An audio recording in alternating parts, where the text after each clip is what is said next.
خانەنشینان لە نەبەردێکی بوێرانە لەگەڵ هێزە سەرکوتگەرەکاندا لە درێژەی تۆفانی قین و تووڕەیی کچان و کوڕانی بەشدار لە شۆڕشی ژن ژیان ئازادیدا لا ڕوبەڕووبوونەوە لەگەڵ هێزە سەرکوتگەرەکاندا ئێستا شاهدی سەرهەڵدانی سەر لە نوێی بزوتنەوەی متالباتی کرێکاران، خانەنشینان و مامۆستایانین.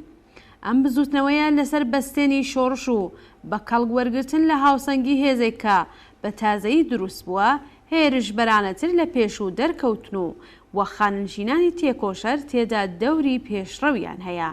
ئەوان چەندین هەفتەیە دەستیان کردووە بە کۆبوونەوەی ناڕەزایەتیەکانیان و داواکاری سەرجەم خانەنشینانیان دەربڕیوە.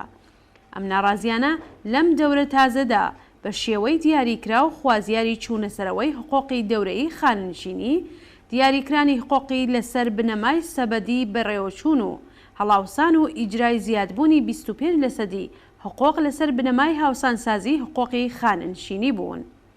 ئاخرین کۆبوونەوەی خانەنشینانی تێکۆشەر ڕۆژی سێشەممە 9 مانگی ڕەشەمە و لە 106مین ڕۆژی کۆبوونەوەی ناڕزایەتیەکاندا بەڕێوەچوو. ئەوان لەم ڕۆژەدا بە بانگەوازی پێشوەخت لە ئۆستان و شارەکانی کوردستان، ئازەربایجانی شەرقی، ئەردەبیل، قەزوین، گیلان، کرماشان، چوارمەهال و بەختیاری، ئیلام، یەزد، ئسفەهان، ئەلبرز و ئۆستانی مەرکەزی لە بەردەم ئیدارەکانی تەئمینی ئیجتیماعی و یان ئۆستانداری و فەرمانداریەکاندا کۆبوونەوە و دروشمی ناڕەزایەتیان وتەوە. بۆ نمونە خانشینانی تووڕە لە کرماشان لە بەردەم ئۆستانداری ئەم دروشمانەیان وتەوە. ڕئیسی شەرمکە مەملەکەت ڕەهاکە و گرانی تەوەڕم بەڵای گیانی خەڵک و دروشمی تایبەتی ئەوان لە مەریوان لە بەردەم فەرمانداری ئاوا بوو. مەجلسی بێدرایەت، دەوڵەتی بێکفایەت لە باقی شارەکان دروشمەکان بەم شێوەیە بوون. هەزینەکان دۆلاریە، حقوقەکان ڕیاڵیە، ڕئیسی بێعورزە بچۆوە بۆ نێو حەوزە، هاوسانسازی مافی ڕەوای ئێمەیە، دەوڵەتی بێکفایەت ئیستیفا و ڕئیسی درۆزن کوا وعدە و بەڵێنەکانت.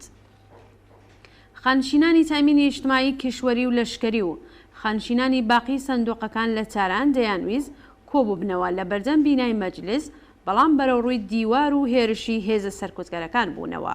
کاناڵی تەلەگرامی تەشەکولی سنفی مامۆستایان سەبارەت بە کۆبوونەوەی خانشینان لە بەردەم مەجلسی شۆرای ئیسلامی ڕایگەیان کە ڕۆژی 9 ڕەشەممە خانشینانی تەئمینی ئیجتیماعی، کشوەری و لەشکری و خانشینانی باقی سندوقەکان بە پێی قەراری پێشوو لە کاتژمێر بەیانیەوە بە نیەتی ئەنجامدانی کۆبوونەوەی ناڕەزایەتی لە دژی داخوازیە وەڵام نەدراوەکانیان هاتبوونە بەردەم مەجلس.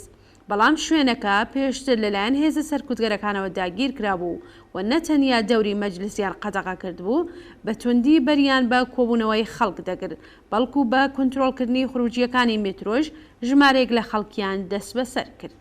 کاناڵی تەلەگرامی شۆرای خانشینانی ئێران لە زمان یەکێک لە بەشداربووانەوە نووسی نزیکەی 500 تا 600 کەس لە هێزە ئەمنیەتیەکان بە هەموو جۆرە کەرەسەیەکی سەرکوتەوە لە نێو مترۆ تا بەردەم مەجلسیان قەدەغا کرد بوو.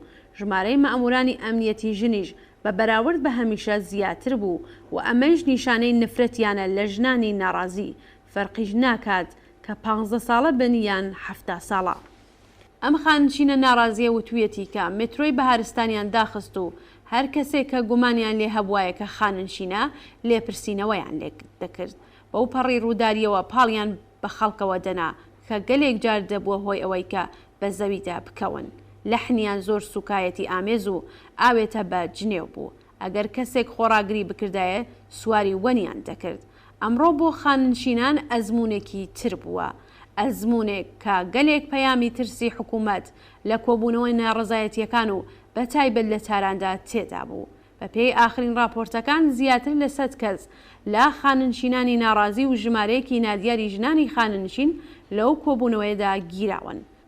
سەرانی وەحشەتزەدەی کۆماری ئیسلامی بە توندکردنەوەی ڕۆژ لەگەڵ ڕۆژ زیاتری توند و تیژی هەوڵ ئەدەن چەند ڕۆژ زیاتر درێژە بە حاکمیەتی پڕ لە شەرمەزاریان بدەن.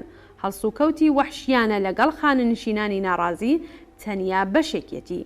باقی کردەوە وەحشیانەکان لە ژاراویکردنی زەنجیرەیی و بەرنامە بۆ دانراوی قوتابیان، بەرخوردی قین لە دڵانە لەگەڵ بنەماڵەکانیان، گرتنی ژمارەیەک لە کرێکارانی ناڕازی لە عەسەلویە و ژمارەیەک لە کرێکارانی ناڕازی زەوباهەن دەتوانین ببینین. سەرانی داما و بە هیوان ترسی خەڵک لە سەرکوت و زیندان بژێننەوە و تا شۆڕشی ژن ژیان ئازادیان دامرکێننەوە. شۆڕشی ژینا و بزوتنەوەی متالباتی کرێکاران و خاننشینان و باقی چین و توێژە بێبەشەکانی کۆمەڵ هەر چەشنە هیوایەکی کۆماری ئیسلامی بۆ مانەوە دەکەنە بڵقی سەرئاو.